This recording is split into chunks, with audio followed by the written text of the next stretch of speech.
샬롬. 오늘 새벽 말씀 묵상 함께 하시는 성도 여러분, 주님 이름으로 축복합니다. 찬송가 216장 성자의 귀한 몸 함께 찬송하겠습니다.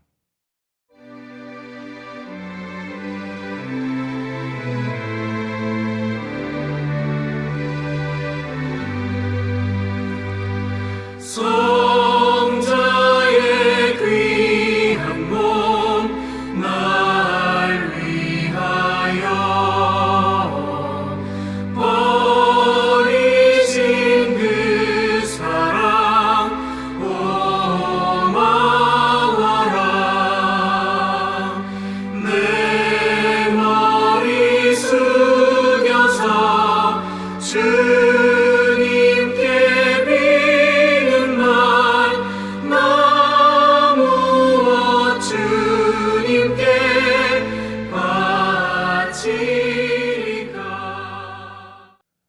오늘 함께 볼 말씀은 레위기 19장입니다. 그 중에서 32절에서 37절까지 읽도록 하겠습니다. 너는 셋머리 앞에서 일어서고 노인의 얼굴을 공경하며 내 하나님을 경외하라. 나는 여호와이니라.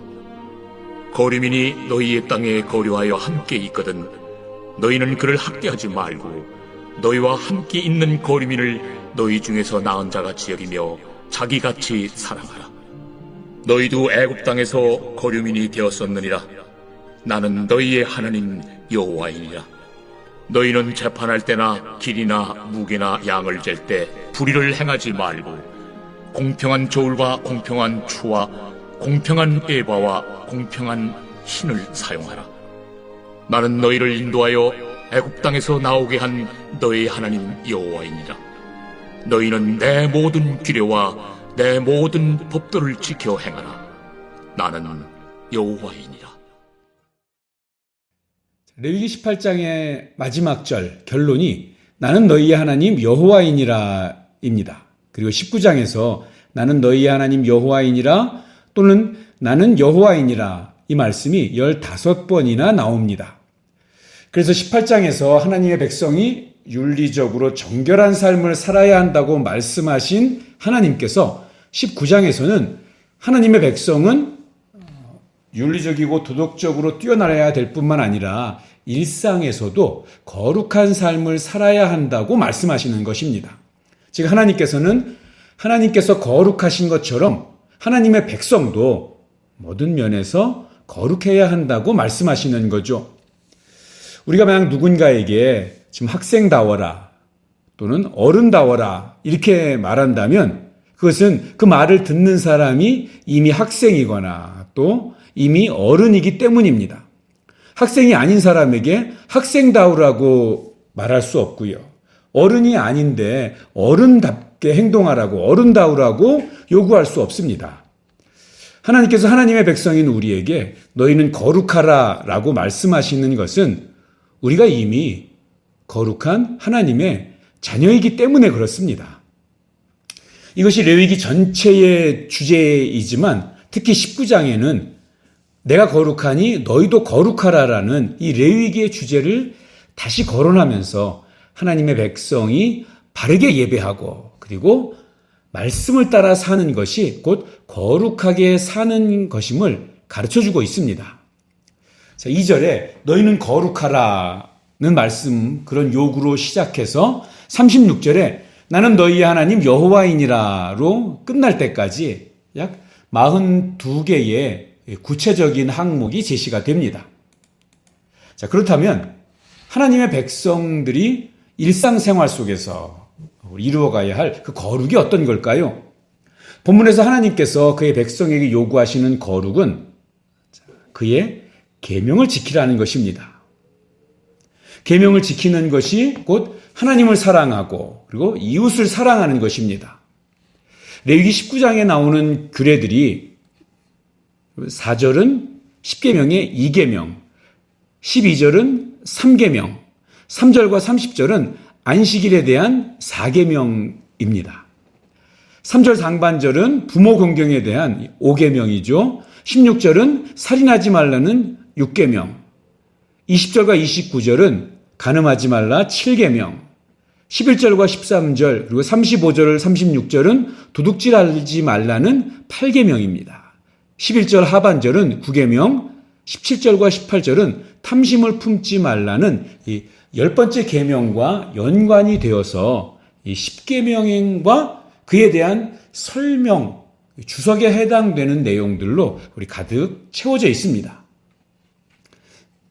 사랑하는 여러분, 거룩의 표준은 10계명이 계시하고 있는 이 완전하고 불변하신 하나님에 대한 거룩, 그 하나님 사랑이 기준입니다. 하나님이 정해주신 이 표준이 약화되면 이 자기 의로 가득한 바리새인의 거룩이 됩니다. 그러므로 우리의 기준은 언제나 늘 완전하신 그 하나님의 말씀이 기준입니다. 말씀 앞에서 우리가 부족함과 또 연약함과 모자람을 절감합니다. 느끼지 않을 수가 없습니다.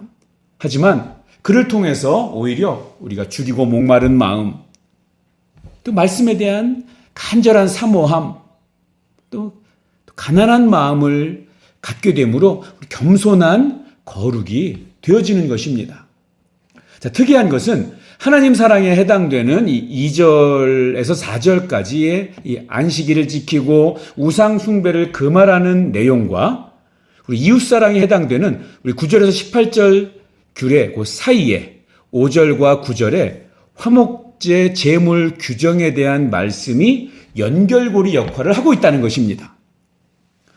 우리가 배운 것처럼 번제는 모든 걸 다 태워서 드립니다. 그런데 화목제는 기름과 피는 하나님께 드리고 우리 앞가슴살과 오른쪽 뒷다리는 우리 제사장에게 드리고 그리고 나머지는 제사를 드리는 사람의 몫입니다. 제사 드리는 사람이 먹을 수 있는 것은 이 화목제만 가지고 있는 특징입니다. 화목제 중에 감사제로 드리는 제물은 당일에 다 먹어야 했고요. 서원제와 자원제 제물은 그 다음 날까지 먹을 수 있습니다. 사실 말이 그 다음 날이지 이스라엘은 해가 저물면 그러면 또 새로운 날이 시작되기 때문에 사실은 당일의 의미는 거의 없습니다. 굉장히 급하게 거의 하루에 다 먹어야 되는 그러한 규정인 거죠. 만약에 이 규정을 어기고 셋째 날까지 넘어가게 되면 그러면 드린 그 화목제는 무효가 되고 그리고 오히려 복이 아니라 저주를 받게 된다고 말씀합니다. 소 한 마리를 하루 또는 이틀 만에 다 먹으려면 가족, 일가, 친척, 이웃뿐만 아니라 지나가는 사람 또 나하고 감정이 안 좋은 사람까지도 다 불러 모아서 나누어 먹어야 합니다. 그런데 하나님은 이렇게 나누어 먹는 것이 바로 거룩의 시작이라고 말씀하시는 것입니다. 하나님 사랑과 이웃 사랑의 삶을 살지 못하게 되는 가장 큰 이유가 바로 화목제물로 드린 고기를 즉시 나누어 먹지 않고 자기만 먹으려고 하고 그래서 몰래 보관하려는 것 같은 바로 이 탐욕이라는 것입니다. 그 탐욕을 이기지 못하고 화목제물의 고기를 나누어 먹는 기회를 넘기는 그런 오류를 범하지 말고 반드시 함께 나누어 먹음으로 화목제물에 대한 규정을 꼭 준수하라는 말씀을 이 하나님 사랑과 이웃 사랑 중간에 마치 연결고리처럼 집어넣고 있습니다. 자, 마지막으로 32절에서 37절은 모든 내용을 정리하듯이 다시 하나님을 경외하고 노인을 공경하고 또 거류민들을 모든 사람에 대한 친절과 공의를 나타내므로 하나님의 거룩하심을 드러내라고 명령하고 또 그리고 끝을 맺습니다. 여기에 나오는 노인과 거류민들은 연약한 대상들을 대표하는 의미를 가집니다. 신 빠진 노인이라고 업신여기지 말고 공경하는 것. 나그네 또 외국인이라고 차별하지 말고 공정하게 사랑으로 대하는 것. 이것이 하나님을 경외하는 마땅한 태도라는 것입니다. 이처럼 하나님의 언약 백성은 그들의 모든 일상에서 하나님의 사랑과 거룩하신 성품을 생각하고 또 그것을 반영해서 나의 삶에서 드러내는 삶을 살아야 하는 것이 바로 레위기 19장의 내용입니다. 이 사실을 기억하시면서 거룩한 삶, 구별된 삶을 살기 위해 우리 눈을 들어서 하나님 바라보고, 그래서 하나님께는 영광이고 우리 모두에게는 큰 기쁨이 되는 그런 복된 하루의 삶이 되기를 주님의 이름으로 축복합니다. 기도하겠습니다.